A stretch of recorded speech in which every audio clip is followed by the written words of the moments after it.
بسم اللہ الرحمن الرحیم۔ السلام علیکم۔ آج میں مردانہ بانجھپن اور مردانہ کمزوری کے بارے میں آپ کو نئی چیزیں بتاؤں گا۔ اس سے پہلے لیکچر نمبر 191 سے لے کر 196 تک بہت ڈیٹیل میں بتا چکا ہوں۔ اس میں جو نئی چیزیں آئی ہیں میں آج ان کا ذکر کروں گا، باقی وہ بنیادی طور پہ وہ لیکچر ضرور سنیں آپ۔ ابھی انشاءاللہ میٹابولک سنڈروم میں جس میں پہلے کے 5 چیزیں تھیں، ایل ڈی ایل کولیسٹرول کم ہونا، ہائی ٹرائگلیسرائڈ ہونا، ہائپر ٹینشن اور شوگر بلڈ پہ زیادہ ہونا، اور پیٹ کا بڑا ہونا سینٹرل اوبیسٹی، یہ میٹابولک سنڈروم میں 5 چیزیں تھیں۔ سب سے زیادہ مردوں میں یہ جو پیٹ کی چربی ہے یہ مردانہ قوت کو زیرو کر دیتی ہے۔ یہ بار بار سن لیں، یہ نئی ریسرچ ہے اور ثابت ہو گئی ہے۔ تو اسی کو کہتے ہیں ایرومیٹائزیشن، کیونکہ جو بیلی فیٹ ہے مرد کا پیٹ کی چربی، یہ فیمیل اووری کی طرح افیکٹ کرتی ہے۔ یہ سارے ٹیسٹوسٹیرون کو ایرومیٹیز انزائم ایسٹروجن میں کنورٹ کر دے گا۔ پھر آپ کے برسٹ پڑنے شروع ہو جائیں گے، ہپ پہ فیٹ آ جائے گا، بٹک پہ فیٹ آ جائے گا، اور مردانہ قوت زیرو ہونی شروع ہو جائے گی، اور بانجھپن اس کے ساتھ بھی بندھا ہوا ہے۔ ابھی انہوں نے کینسر، ڈیمینشیا اور یہ پی سی او ایس اس کو شامل کر دیا ہے میٹابولک سنڈروم میں۔ پہلے 5 تھا، ابھی 8 ہو گئی، اور انشاءاللہ اگلے سال آپ دیکھیں گے 9 بھی ہو گئے ہیں۔ اس میں انہوں نے اور بھی چیزیں شامل کر دی ہیں کافی زیادہ۔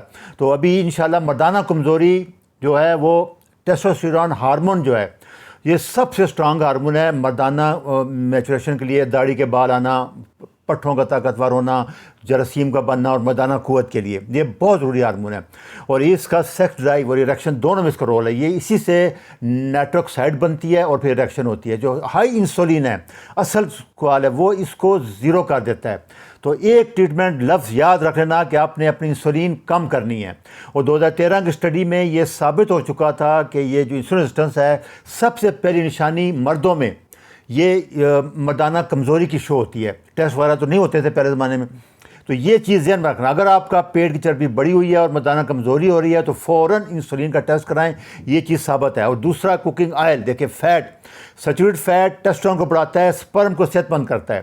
سیچوریٹ فیٹ سمجھ لیں کہ بیل کی چربی، دمبے کی چربی، بکری کی چربی، دیسی گھی، مکھن، یہ سیچوریٹ فیٹ میں آتا ہے، اور کوکونٹ آئل۔ باقی کوکنگ آئل سب چھوڑ دیں، وہ اس کو ڈیمیج کرتی ہیں۔ بانجھپن کے بارے میں جیسے کہ میں بتا رہا تھا کہ دنیا میں تعریف یہی ہے کہ اگر 1 سال تک میاں بیوی اکٹھے رہیں اور کوئی فیملی پلاننگ کا طریقہ استعمال نہ کریں اور پھر بھی بچے نہ ہوں، پھر ٹیسٹ شروع کرنا چاہیے 1.5 سال بعد۔ اس سے پہلے ٹیسٹ کرانے کا کوئی فائدہ نہیں، اگر اکٹھے رہنا ضروری ہے، کیونکہ جو ریسنٹلی 40% وجہ مردوں میں ہے، 40% عورتوں میں، اور 20% دونوں میں ہوتی ہے، یا دونوں میں نہیں ہوتی تب بھی 15-20% دونوں نارمل ہوتے ہیں، پھر بھی کئی سال بچے نہیں ہوتے۔ یہ بڑا کمپلیکیٹڈ مسئلہ ہے، اس میں بہت پیسے کماتے ہیں، بہت لوٹ مار ہے۔ جتنی اس کی ٹریٹمنٹ ہے وہ ساری ایکسپیریمنٹل ہے، تجرباتی طور پہ ہو رہی ہے، کوئی چیز ثابت نہیں ہے بانجھپن کے بارے میں، یاد رکھنا۔ اسی لیے بہت مہنگا ہے، اس میں لوٹ مار، سب سے زیادہ پیسے انوالو، مریض بڑا سینسٹیو ہوتا ہے، حساس ہوتا ہے اس معاملے میں، ماں باپ کا پریشر ہوتا ہے، وہ بہت پیسے دیتا ہے، اور سارا فراڈ ہے۔ اس لیے اس کو غور سے سنیں۔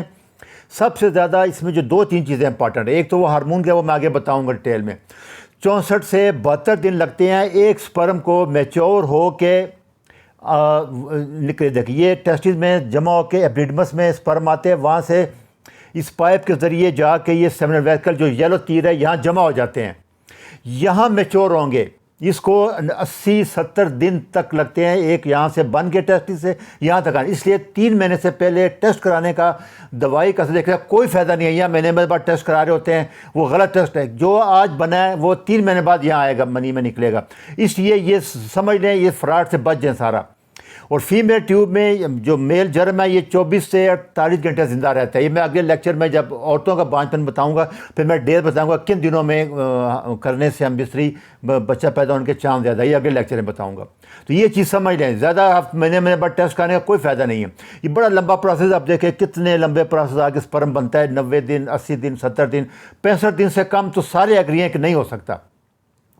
دوسرا ایک آسان چیز بتا دوں کہ لوگ خون کے مہنگے ٹیسٹ شروع کرا دیں گے۔ سب سے پہلے آپ جب مریض کو دیکھیں گے تو ٹیسٹ کے سائز کو دیکھنا بہت ضروری ہے۔ نارمل 4.6 سے 2.6 سینٹی میٹر تک ہوتا ہے، اس کو 18 سے 20 والیوم کہتے ہیں۔ یہ چیزیں آتی ہیں یورولوجسٹ کے کمرے میں، اس سے ناپتے ہیں ہم، یہ 20، 22 تک، 25 تک چلے جاتا ہے یہ سائز۔ دیکھو سائز چھوٹا ہے تو پھر کوئی ٹیسٹ نہ کرائیں، کسی چکر میں نہ پڑیں، وہ فراڈ ہے سارا۔ نارمل سائز اور ٹیسٹس کا پھر آگے ٹیسٹ شروع کرنے بنتے ہیں، کیونکہ اس کا پرابلم یہی ہے کہ یہ آپ دیکھیں ادھر کسی جگہ بھی بلاکیج ہو سکتی ہے۔ یہ 1 فٹ لمبی نالی ہوتی ہے, یہاں بلاکیج ہو سکتی ہے, یہاں ہو سکتی ہے, کہ نیچے بن ٹھیک رہے ہیں, آ نہیں رہے, ایزوسپرمیا کیس میں بتا رہا ہوں. تو سائز دیکھیں گے, اگر سائز نارمل ہے پھر آگے ٹیسٹ کرنا شروع کریں. یہ بہت امپارٹنٹ چیز ہے. ابھی اصل چیز ہے FSH ہارمون اور LH ہارمون. یہ 2 ہارمون ہیں, یہ برین سے ہائپوتھیلمس پیچوٹری سیکریٹ ہوتے ہیں. ایک ٹیسٹوسٹیرون بناتا ہے اور دوسرا سپرم بناتا ہے. دونوں میل کے سپرم کے بارے میں جیسے بتاتے ہیں, ایک X ہوتا ہے, ایک Y ہوتا ہے. اس کو سمجھ اچھی طرح. جو Y ہوتا ہے یہ کمزور ہوتا ہے. جب سپرم اور ایگ ملتے ہیں تو پھر زائگوٹ بچہ بننا شروع ہوتا ہے. یہ دیکھیں 23 کروموسوم ایگ میں آئیں گے عورت کے, اور 23 ہمارے سپرم میں ہوتے ہیں. تو یہ مل کے پورا زائگوٹ بنتا ہے. اور اسی سے آپ کو پھر ابھی یہ بھی سمجھ آ جائے گی بات کہ جو سٹیم سیل, یہ دیکھیں یہ ایک دونوں مل کے ایک سیل سے زائگوٹ بنا ہے بچہ. اسی سیل کو کہتے ہیں, اسی سے دل بنے گا, اسی سے دماغ بنے گا, اسی سے ابھی سب چیزیں بننی ہے. تو یہ ڈفرینشیٹ ہو رہا ہے, اس کو کہتے ہیں سٹیم سیل. یہ سیل لے کے اس سے وہ دل ہارٹ بنا کے ابھی انجیکٹ کر رہے ہیں. آج کل جو سٹیم سیل تھراپی ہے وہ اس کو سمجھ لیں کہ وہ کہتے ہیں جب ایک ہی سیل سے اتنا کوئی بنا ہے تو دوبارہ بھی ہم بنا سکتے ہیں. اور وہ کامیاب ہو رہے ہیں, تجربے ہو رہے ہیں, کافی کامیاب ہو گئے ہیں اب سے. یہ سارے سٹیپس ہیں سپرم بننے کے. پھر آپ کو بتا دوں کہ جو انسولین ہے وہ ٹیسٹوسٹیرون جو ہے اس کا نارمل جو ہے اس میں سینسٹیوٹی کو بڑھاتا ہے, مسل ماس کو بڑھاتا ہے. اس لیے آپ دیکھا ہوگا باڈی بلڈر آج کل ٹیسٹوسٹیرون یوز کرتے ہیں. انفلیمیشن کو کم کرتا ہے اور وسل فیٹ کو بھی کم کرتا ہے. جو پیٹ کی چربی ہے ٹیسٹوسٹیرون کم کرے گا اس کو, ایسٹروجن بڑھاتا ہے اس کو. تو یہ یاد رکھیں, نارمل ٹیسٹوسٹیرون ہوگا تو آپ کی پیٹ نہیں بڑھے گا, آپ ایکسرسائز کر رہے ہوں گے, پٹھے طاقتور ہوں گے, شوگر بھی نہیں ہو سکتی اگر آپ نارمل ڈیزائن گزاریں. لیکن جب آپ کاربوہائیڈریٹ کھاتے ہیں زیادہ تر اسی سے آتا ہے, انسولین بڑھے گی, ٹیسٹوسٹیرون نیچے آئے گا, ریڈنگ سیل کو ڈپریس کرے گا, وسل فیٹ بڑھے گا, فیٹ بڑھے گا تو ایسٹروجن زیادہ ہوگی, ٹیسٹوسٹیرون کنورٹ ہوگا ایسٹروجن میں. وہ کنورٹ ہو جائے گا تو پھر سارا سسٹم جیسے میں نے بتایا میٹابولک انزائم کا, پھر مردانہ طاقت اور بانجھپن دونوں شروع ہو جائیں گے. علاج اس کا بہت آسان ہے, لیکچر 55 سے 56 میں دیا ہوا ہے میں نے اس کا خاص کر, کہ سب سے پہلے یہ ہے کہ پیٹ کی چربی کم کریں. بس یہ یاد رکھیں. تمام فاسٹ فوڈ دیکھیں جتنے ہیں یہ آپ کے لیے موت ہے سمجھ لیں. یہ چھوڑ دیں, گندم چھوڑنی پڑے گی, چاول, چینی اور یہ جوسز سارے, فرکٹوز, اور خاص کر یہ جو آئل ہیں. آپ میں بتا رہا ہوں کہ اس سے بہت سستی ہے بیل کی چربی, گائے کی چربی, آپ دمبے کی, بکرے کی وہ لے لیں, ٹیلو جس کو کہتے ہیں, جو دیسی گھی افورڈ نہیں کر سکتے وہ کوکونٹ آئل لے لیں. یہ بہت بہتر ہے. یہ چیزیں اس کے بغیر کبھی ٹھیک نہیں ہوگا. ٹیکے دوائیں سے یاد رکھنا, نقصان ہوگا. ایکسرسائز کریں, ویٹ ٹریننگ سب سے بہترین ہے آپ کے لیے. ویٹ ٹریننگ ہے وہی ہے, لو کارب آ جائیں, کیٹو پہ آ جائیں, کاربو ڈائٹ پہ آ جائیں, کوئی نئی چیز نہیں ہے اس میں. یہ سب وہ چیزیں بتاتا آ رہا ہوں, اس کو کر لیں. اس کے علاوہ سب سے بیٹر یہی ہوتا ہے کہ آپ مسل کو بڑھائیں. بس آسانی کے لیے اناج سارا چھوڑ دیں, چینی بازاری کھانے چھوڑ دیں, اور ایکسرسائز کریں, پٹھے بڑھائیں. یہ پورا ڈیٹیل آپ دیکھیں, اسٹیپ شروع ہو کے کہاں تک آتا ہے, سارا بڑا لمبا پروسیس ہے, کمپلیکیٹ ہے. اس لیے سب سے بہتر چیز جو میں آپ کو سمجھانا چاہ رہا ہوں, انسولین ریزسٹنس ختم کریں, پیٹ کی چربی کم کریں, انشاءاللہ آپ کو سارے مسئلے ٹھیک ہو جائیں گے. اچھا جی, اللہ حافظ.